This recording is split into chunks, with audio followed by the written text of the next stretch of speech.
Apparently people still haven't figured out that COVID is either A, not that big a deal, or there's just so much misinformation about all of it. Apparently, hundreds of people have died because they have hundreds of people have died from drinking stuff like methanol and cleaning products because they saw online that it was a cure for the coronavirus. I'm laughing, but it's really depressing that so many people fell for this and died as a result. Apparently, one person was even somehow led to believe and actually drank cow urine, so that's interesting. But yeah, apparently some collective 800 people have actually died because of this stuff, and some 5,800 have ended up in the hospital for poison control for drinking or eating something they really shouldn't have been. A lot of the people that ended up in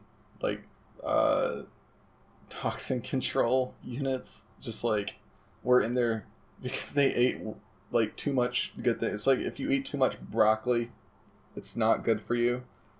It's like that kind of stuff where you try to make that argument when you're 5 with your mom. It's like, if I eat enough broccoli, it's not healthy anymore, blah, blah, blah, blah, blah. But yeah, literally the same idea. People ate way too many vitamins, and apparently some absolute mad lad, probably from Transylvania, was just like, or Romania or something, was just shoveling garlic and literally ate enough garlic to poison themselves. So that's pretty impressive. So the argument being made here in this article is that there needs to be laws regulating I put this in quotes, online harm. And it's saying that laws like that might be several years away. Even in the UK, if something is several years away in the UK, it's not going to be around in the US for 20.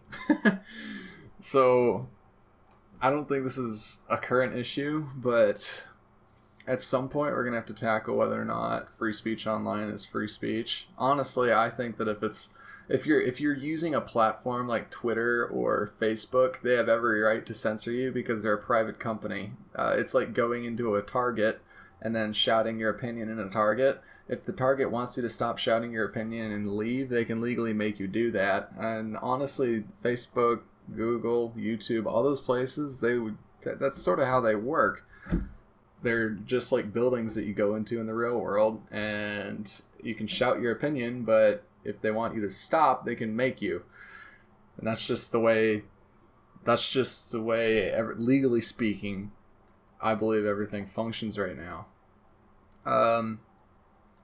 So what this article is suggesting is government mandated censorship, essentially, of stupid people, which, while it sounds good, government mandated censorship of anything never ends well. Never has. Can't think of any situation except for Fire in the movie theater. Fire in the movie theaters worked out pretty well.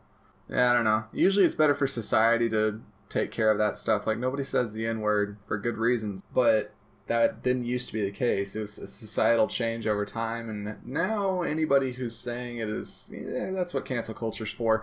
But I digress. It's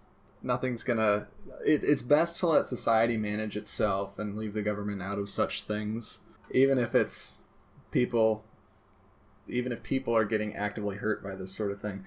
In context, though, only 800 people fell for this. Well, 5,800 people fell for this, but 800 of those 5,800 actually died. Which is pretty low numbers for your average epidemic, I'd say, or pandemic or whatever. Yeah, it's a pandemic. Anyway, but yeah, pretty low numbers for the amount of people who accidentally killed themselves. That's not too high, really. One thing that is kind of sad, though, is a lot of misinformation regarding the virus, initially earlier on.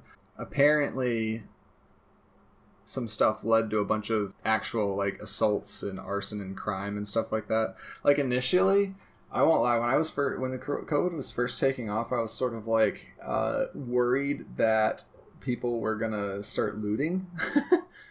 That turned out real ironic later on, but I was initially concerned about that happening because of COVID, not because of other things. But as it turns out, yeah, I guess in my areas I didn't really have to worry about that. But in other places like India and Iran, and even in the UK, apparently, there's been some serious misinformation spread that has resulted in people hurting other people, which is quite unfortunate.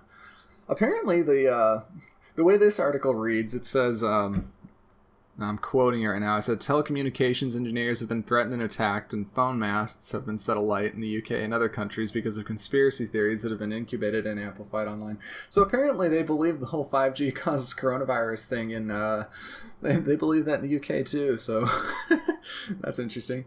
And of course, I know almost everybody heard about the dude with the hand sanitizer that was scalping hand sanitizer when all this first started.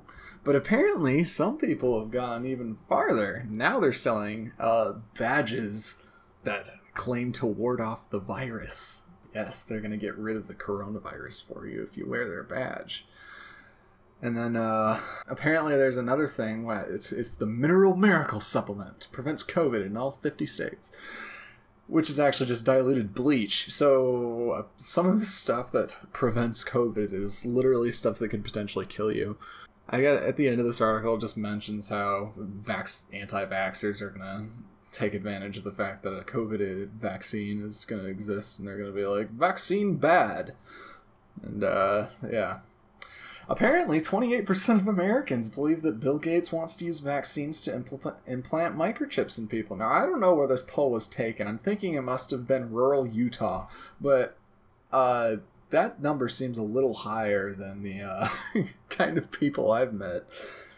Anyway, I guess at the end of the day, the reason this article brought up like vaccines in general is it just said an effective COVID vaccine could be undermined by misinformation. I mean, yeah, in theory, I think a lot more people are sane. I think your 28% of Americans believe Bill Gates' number is a little high, but yeah, even if 25% of people didn't get a COVID vaccine, I don't think that would prevent a successful vaccination of a bunch of people. I don't think it would really affect much at all, personally. Just those 25% of people would be sick a lot more. And I mean, if I were the owner of a company, I'd certainly want all my employees vaccinated, because then they won't be out sick for work for 14 days because they have to quarantine themselves because they'll be properly vaccinated against the coronavirus. I'm just saying, capitalism at its finest right there. You can just, the people that don't get it can leave. Anyway, yeah.